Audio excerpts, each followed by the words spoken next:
अगं खूप छान झाली ट्रिप. खूप एन्जॉय केलं. थोडा चेंज हवाच होता अगं. हो ना, मग काय. छे, काहीच त्रास झाला नाही. गाडी आमचीच होती ना, सगळं सर्व्हिसिंग आधीच करून घेतलं. मग खूप लांबचा पल्ला होता गं. शेवटी ड्रायव्हरच हायर केला. अगं पण त्यालाही काहीच त्रास झाला नाही म्हणत होता. हे काही ट्रॅफिक बिफिक नाही. रिलॅक्स छान वाटतंय ना. खूप छान झाली ट्रिप. पोस्टमन. ए 2 मिनटं थांब हा. कोणतरी आलंय.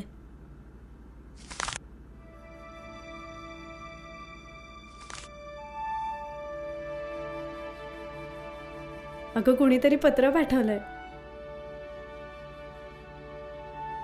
आपलाच. बर चल, नंतर करते मी तुला फोन. बाय. आपलाच आपलाच आहे का कोणी परकाय?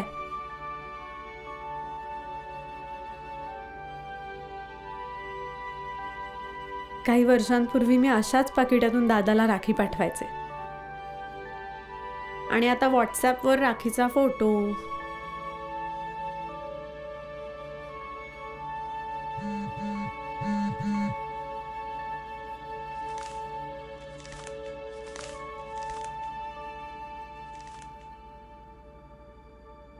प्रिय व्यक्ती सप्रेम नमस्कार. विनंती विशेष. पत्र लिहिण्यास कारण की मला माझं मनोगत सांगायचं. पण मी कोण असा प्रश्न तुम्हाला पडलाच असेल ना. तुम्ही विचारत असताना कुठे जातो हा रस्ता, तोच मी, कुठेही न जाणारा पण सर्वत्र पोहोचणारा रस्ता.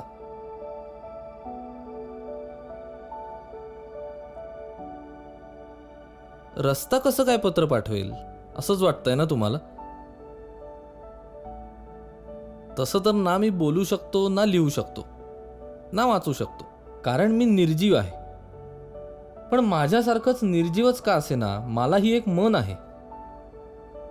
सजीवांच्या मनातील भावना आता संपल्या आहेत, म्हणूनच माझ्या या निर्जीव मनाच्या भावनांचं मनोगत तुम्हाला ऐकवण्यासाठी मी पत्ररूपात आलो आहे. जसं मी म्हटलं, मी कुठेही जात नसलो तरी पोचलेलो मात्र सर्वत्र असतो. अगदी जंगलदऱ्यातील पायवाटाही माझंच साधं रूप आहे. खरं तर मी सुद्धा पूर्वी दगडमातीचाच होतो.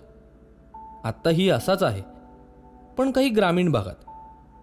माझ्यावरून धावणाऱ्या गाड्यांच्या वाहतुकीची सोय म्हणून मला डांबराने सजवले गेले आणि आता तर सिमेंटने सजतोय मी. या वाहतुकीचे नियम मात्र सर्वांच्याच सोयीचे आहेत. याच नियमांचे साथ देणारे, प्रत्येक चौकात दिसणारे ते लाल, हिरवे, पिवळे दिवे ज्यांना तुम्ही सिग्नल म्हणता, ते खूप छान दिसतात. मला खूप आवडतात ते. पण मला वाटतं या दिव्यांचा अर्थ सिग्नल गणिक बदलत जातो.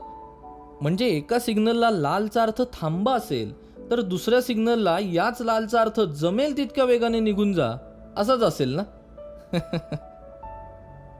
असो, आजकाल सर्वच लोक पिकनिकला नेहमीच जात असतात. तुम्हीही जात असालच ना. तेव्हा तुम्हालाही माझी रुंदी किती वाढली आहे हे जाणवलंच असेल ना. म्हणजे मी किती पदरी जाड झालो आहे ते. जितका मी जाड होत जातो तितका तुमचा प्रवास सुखकर होत असतो.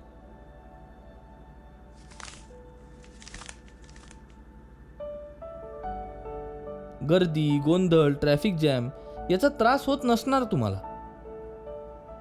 आणि हो, मोठमोठ्या शहरात जशा उंच गगनचुंबी इमारती गगनाला भिडायला चालल्यात ना, तसंच मीही गगनाचं चुंबन घ्यायला जातोय की काय असंच वाटतं मला कित्येकदा तर मनात विचार येऊन जातो की काही वर्षांनी आकाशातील विमानं देखील माझ्याच अंगावरून धावतील आणि निरनिराळ्या विचित्र आवाजाचे हॉर्न अवकाशातही ऐकू येतील. आणि समजा तिथंही जर मी सिमेंटचाच बनलो तर पावसाचं पाणी मात्र जमिनीवर येऊ शकणार नाही. हो ना. जाऊ दे. एक सांगू का, मी कितीही बदलत गेलो तरी मला मात्र माझं जुनंच रूप आवडतं, दगड मातीचं. तिथं जो मातीचा सुगंध दरवळतो ना, तो कुठेच नसतो. म्हणतात ना, जुनं ते सोनं. पण त्यात दगड मातीत प्रवास करणाऱ्यांचे हाल मात्र खूपच होत असतात, हेही तितकंच खरं आहे. आपल्या देशात बरीच तीर्थक्षेत्र ही अशाच छोट्या छोट्या गावांमध्ये आहेत.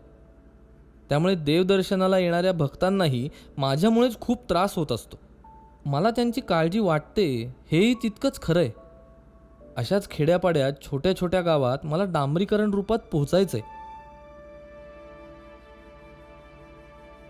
खरं बोलतोयस रे तू. आत्ता काहीच दिवसांपूर्वी आम्ही पिकनिकला गेलो होतो. पिकनिक जरी 5-6 दिवसांची असली तरी मोठ्या शहरात असल्यामुळे सगळ्या सुखसोयी उपलब्ध होत्या. त्यामुळे प्रवासाचा काही त्रास झाला नाही, उलट खूप छान ट्रिप झाली. रस्ते तर काय मस्तच होते. पण हेच जेव्हा आम्ही काही महिन्यांपूर्वी 2 दिवसांच्या अष्टविनायकाच्या दर्शनाला गेलो होतो, खड्ड्यांमुळे इतका त्रास झाला. आणि जेव्हा विघ्नहर्त्याच्या गावाच्या इथे एका चौकापाशी एक जोडपं 50-60 वयाचं बसची वाट बघत बसलं होतं. बरोबर, त्यांना बिचाऱ्यांना इतकी भीती वाटत होती. वेळ जरी 7ची असली तरी रस्ता चालण्यासारखा नव्हता, अंधार पडला होता आणि आता काही बस येणार नाही हे त्यांना कळून चुकलं होतं. म्हणून प्रायव्हेट गाड्यांना हात दाखवत होते बिचारे. आम्ही काय फॅमिली म्हणून आम्ही त्यांना घेतलं, त्यांना हायवेपर्यंत सोडलं. पण या पत्रामुळे आत्ता त्या गोष्टीची आठवण झाली. आणि खरं बोलतोयस रे तू. आपण फक्त शहरं जोडत चाललोय आणि गावं मात्र बाजूला सारतोय.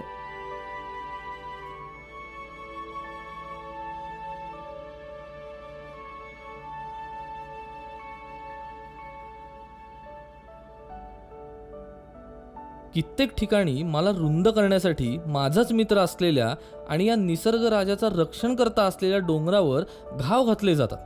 घाव कसले, बॉम्बस्फोट घडवले जातात. आणि मी मात्र शुंभासारखा उभा असतो. काहीच करू शकत नाही मी. मला आठवतं एकदा डोंगरच बोलला होता. म्हणाला होता की शेकडो वर्षापूर्वी त्याच्या अंगावरून जेव्हा हजारो हत्ती घोडे धावायचे तेव्हा त्याला स्वतःचाच अभिमान वाटायचा. गर्वाने ऊर भरून यायचा, रुबाबदार वाटायचा. म्हणाला होता मलाच महाराज झाल्यासारखं वाटायचं. आय एम द किंग असा फील यायचा. खरंच खूप छान असतं त्या आठवणी.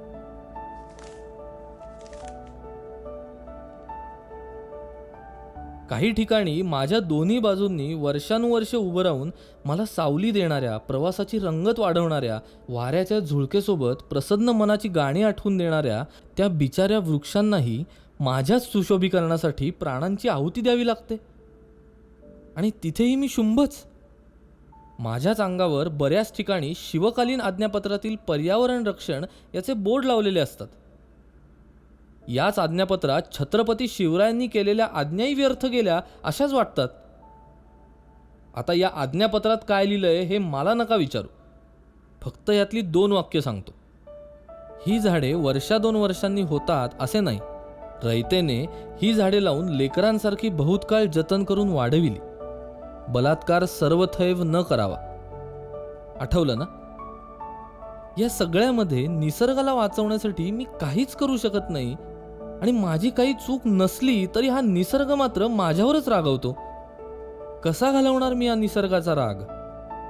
एक विनंती करू का? या निसर्गाचा राग घालवण्यासाठी तुम्ही मला मदत करू शकाल? जमत असेल तर प्लीज करा. ही माझी तुम्हाला कळकळीची विनंती आहे. अजून बरंच काही बोलायचंय पण वेळेअभावी आता निरोप घ्यावा लागतोय. या पत्राद्वारे कळवलेला मजकूर वाचलात याबद्दल आभार.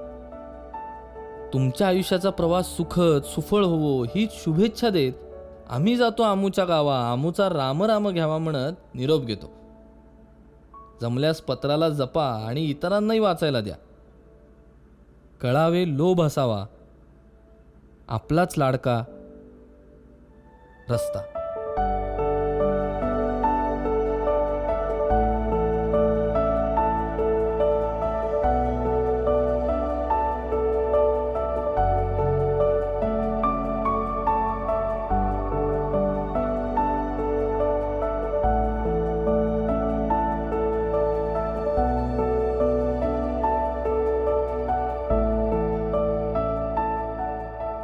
नमस्कार मित्रांनो, रस्त्याचं मन ओळखणं हे एक निमित्त मात्र होतं, पण पर्यावरण रक्षणासाठी आपण प्रत्येकाने निदान खारीचा वाटा उचलावा हीच एक अपेक्षा ठेवून बनवलेली ही कलाकृती आहे.